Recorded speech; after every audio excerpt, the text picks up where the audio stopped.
దానికి వ్యతిరేకం చేసిన వాళ్ళకి పదవులు ఇవ్వటమో లేకపోతే పనులు చేయటమో చేస్తే మళ్ళీ వాళ్ళు మన పార్టీకి ద్రోహం చేస్తే అది తల్లికి ద్రోహం చేసినట్టు అవుద్దని చెప్పి కూడా మీకు ఈ సందర్భంగా మనం చేస్తున్నాం.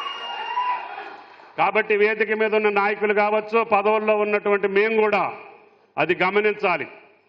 నాకు కూడా 40-45 సంవత్సరాలుగా నన్ను భుజాల మీద మోసినటువంటి నాయకులు ఎంతోమంది ఉన్నారు. వాళ్ళ ముఖం కూడా నేను ఈ 10 నెలలు, 18 నెలలు, 14 నెలలు నేను చూడలా. ఎందుకు చూడలేదంటే నన్ను కాంగ్రెస్ పార్టీ హక్కును చేర్చుకొని నాకు ఈ అవకాశం ఇచ్చింది. అటువంటి తల్లికి ద్రోహం చేసినటువంటి వాళ్ళని ఆ పార్టీ ఆదేశిస్తే తప్ప నేను పక్కన ఉండను అని చెప్పి కూడా వాళ్ళకి చెప్పాను. కాబట్టి అటువంటి నిబద్ధతకు దూరంగా ఎవరైనా ఉంటే అది పార్టీ చూసుకుంటుంది. అందుకనే దుర్గా ప్రసాద్ గారు కానీ, అదేవిధంగా పిసిసి అధ్యక్షులు కానీ, కేంద్ర పార్టీ కూడా ఖర్గే గారితో సహా స్పష్టంగా చెప్పారు. దాన్ని గమనించుకొని అటువంటి వ్యక్తులు మన పార్టీలో ఉండి మనకు కానటువంటి వాళ్ళకి, మనకి నష్టం చేసినటువంటి వాళ్ళకి, మనకి కష్టపెట్టినటువంటి వాళ్ళని ప్రోత్సహించి వాళ్ళకి మళ్ళీ అవకాశాలు ఇస్తే మళ్ళీ పార్టీకి నష్టం జరుగుద్ది. అది గమనించి మీరు జాగ్రత్తగా ఉండాలని చెప్పి కూడా మీకు ఈ సందర్భంగా మనం చేస్తున్నాం. కాబట్టి దయచేసి అటువంటి పరిస్థితి నా వల్ల రాదు, నేను చెయ్యను, నాకు అది ఇష్టం ఉండదు. కాబట్టి మీ ఇష్టమైనటువంటి మీరందరూ కావాలని తీసుకొచ్చుకుంటే మీ ఇష్టం అది. అందుకని అది నేను మొదట్లో చెప్పాను, మధ్యలో చెప్పాను, ఇప్పుడు చెప్తున్నా. కాబట్టి దయచేసి నా సొంత నిర్ణయం ఈ పార్టీలో ఉండదు. ప్రజల నిర్ణయం అన్నా ఉండాలి, తప్పితే పార్టీ నిర్ణయం అయినా ఉండాలి తప్ప వేరే నా సొంత నిర్ణయం ఈ పార్టీలో ఉండదు అని చెప్పి కూడా మీకు ఈ సందర్భంగా మనం చేస్తున్నాం. అందరూ కూడా అదే పద్ధతిలో వెళ్తే పార్టీకి మనుగడ ఉంటుంది. ఒక్కోసారి కష్టాలు రావచ్చు, సుఖాలు రావచ్చు, గెలవచ్చు, ఓడొచ్చు, కానీ పార్టీ పద్ధతికి, క్రమశిక్షణకి, ఒక నిబద్ధతకి ఉండకపోతే వాళ్ళు ఎప్పుడూ రాణించరు. తాత్కాలికంగా ఒకవేళ రాణించిన పరిస్థితులను బట్టి అది స్థిరంగా ఉండదు అని చెప్పి కూడా వాళ్ళకి విజ్ఞప్తి చేస్తున్నా. కాబట్టి దయచేసి అటువంటి శక్తుల నుంచి పార్టీని రక్షించుకోవాలి, మన కార్యకర్తలను మనం రక్షించుకోవాలి, అధికారాన్ని హస్తగతం చేసుకోవాలి. గ్రామ పంచాయతీల్లో ఇంత పెద్ద మెజారిటీ ఇచ్చినటువంటి ప్రజల యొక్క ఆశలకు అనుగుణంగా మనం అభివృద్ధిని, ముఖ్యమంత్రి గారి కష్టమైనా, ఆయన కొత్తగా అయినా, ఆయనకి శక్తికి మించి ఈ సంవత్సర కాలంలో సంక్షేమ కార్యక్రమాలు ప్రారంభించారు. భారతదేశంలో ఏ రాష్ట్రంలో కూడా లేని సంక్షేమ కార్యక్రమాలు తెలంగాణ రాష్ట్రంలో బ్రహ్మాండంగా జరిగిపెట్టే అవకాశం రేవంత్ రెడ్డి గారి ఆధ్వర్యంలో మనకు జరుగుతున్నాయి. ఇంకా కొన్ని జరగాల్సినటువంటి అవసరం ఉంది.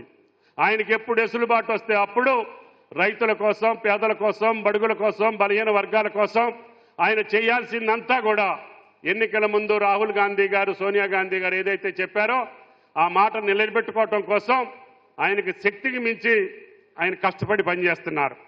కేంద్రం సహకరించట్లేదు, మనకు రావాల్సిన నిధులని రానియట్లేదు. మనకు వచ్చినటువంటి పర్మిషన్లో నీటిపారుదల ప్రాజెక్టులో కావచ్చు, జాతీయ రహదారిలో కావచ్చు, విమానాశ్రయాల్లో కావచ్చు, ముఖ్యమంత్రి అడిగినటువంటి ఏ ఒక్క కార్యక్రమాన్ని కూడా ఇంతవరకు కేంద్ర ప్రభుత్వం ఎప్పుడు కూడా మనసు పెట్టలేదు, దానికి అనుమతులు ఇవ్వట్లేదు. అయినా సరే గుండె ధైర్యంతో ముఖ్యమంత్రి గారు ధైర్యంగా సొంత కాళ్ళ మీద నిలబడి ఈ ప్రభుత్వ ఆకాంక్షని, ప్రజల కోరికలను తీర్చి శభాష్ అనిపించుకోవాలనేది రేవంత్ రెడ్డి గారి ప్రభుత్వం యొక్క కోరిక. దానికి తగ్గట్టుగా ఎవళ్ళం కూడా పొరపాటు చేయకుండా పార్టీ కోసం, ప్రభుత్వం కోసం, కష్టపడ్డ కార్యకర్తల కోసం అందరూ నిబద్ధతతో ఉండి ఈ స్థానిక సంస్థల ఎన్నికల్లో అన్ని స్థానాల్లో మన కాంగ్రెస్ పార్టీ నాయకులే కూర్చుంటే అంతకంటే నాకు సంతోషం ఉండదు అని చెప్పి కూడా మీకు ఈ సందర్భంగా మనం చేస్తున్నాం. మీరు అడిగినటువంటి ప్రతి పని బాకీ లేకుండా పూర్తి చేసే బాధ్యత నాది. అది కార్పొరేషన్ కావచ్చు, పంచాయతీ కావచ్చు. మీ మండలంలో కానీ, ఖమ్మం కార్పొరేషన్లో కానీ ప్రజలు ఏది కోరుకున్నారో, కార్పొరేటర్లు ఏది చెప్పారో, ప్రజలు ఏది అడిగారో, ప్రెసిడెంట్లు ఏది చెప్పారో అన్నీ పూర్తి చేసి ఒక్క పని కూడా బాకీ లేకుండా పూర్తి చేసే బాధ్యత మీ శాసనసభ్యుడిగా నేను తీసుకుంటానని చెప్పి కూడా ఈ సందర్భంగా మనం చేస్తున్నాం. ఇప్పటికే ముఖ్యమంత్రి గారు సుమారు 1400 కోట్లు మన నియోజకవర్గానికి ఇచ్చారు. ఇంకా ఆయనకి ఎంత వెసులుబాటు ఉంటే అంత తీసుకొచ్చే అవకాశం నేను తీసుకుంటా. మీరు పనుల కోసం బెంగపెట్టుకోవద్దు. ఈ పని కాలేదని మిమ్మల్ని ఏ కార్యకర్త అడగకుండా చూసే బాధ్యత ఖమ్మం నియోజకవర్గానికి సంబంధించి నేను తీసుకుంటా. కాబట్టి మీరందరూ మనోధైర్యంతో ఐకమత్యంగా క్రమశిక్షణ లేకుండా ఎవళ్ళం ఏది సాధించలేము.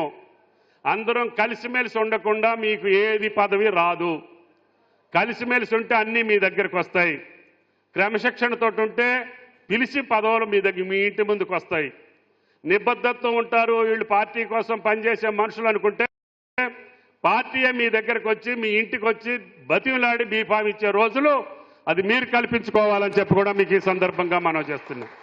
కాబట్టి దయచేసి అభివృద్ధిని ప్రభుత్వానికి వదిలేయండి. మీరు ప్రజల దగ్గరికి వెళ్ళండి. ముఖ్యమంత్రి గారు ప్రభుత్వం చేసిన సంక్షేమాన్ని ఒక పక్క, అభివృద్ధిని ఒక పక్క ప్రజలకు చూపించండి. ఇందాక బాలసాని గారు సాధు గారు చెప్పారు, మనం ప్రశాంతమైన ఖమ్మం చూడాలనుకున్నాం, ప్రగతిశీలమైన ఖమ్మం చూడాలనుకున్నాం. ఇందాక గజ్వేల్ నుంచి మార్కెట్ కమిటీ సభ్యులందరూ వచ్చారు, ఒక 50 మంది. ఎందుకంటే ఖమ్మంలో ఒక మార్కెట్ కడుతున్నారంట, చూసి మేము కూడా అట్లా నేర్చుకోవాలి, మేము అట్ట కట్టుకోవాలని వచ్చారు. ఇంకా మొదలు పెట్టలేదు, మొదలు పెడతాం త్వరలోనే.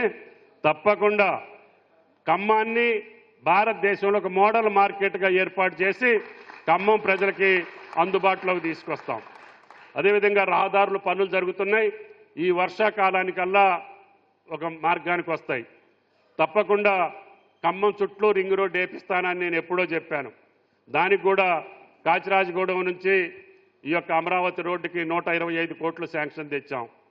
అంతేకాకుండా 4 పక్కల జాతీయ రహదారులు వెళ్తాయి, వాటికి కూడా ఎగ్జిట్లు ఏర్పాటు చేసుకున్నాం.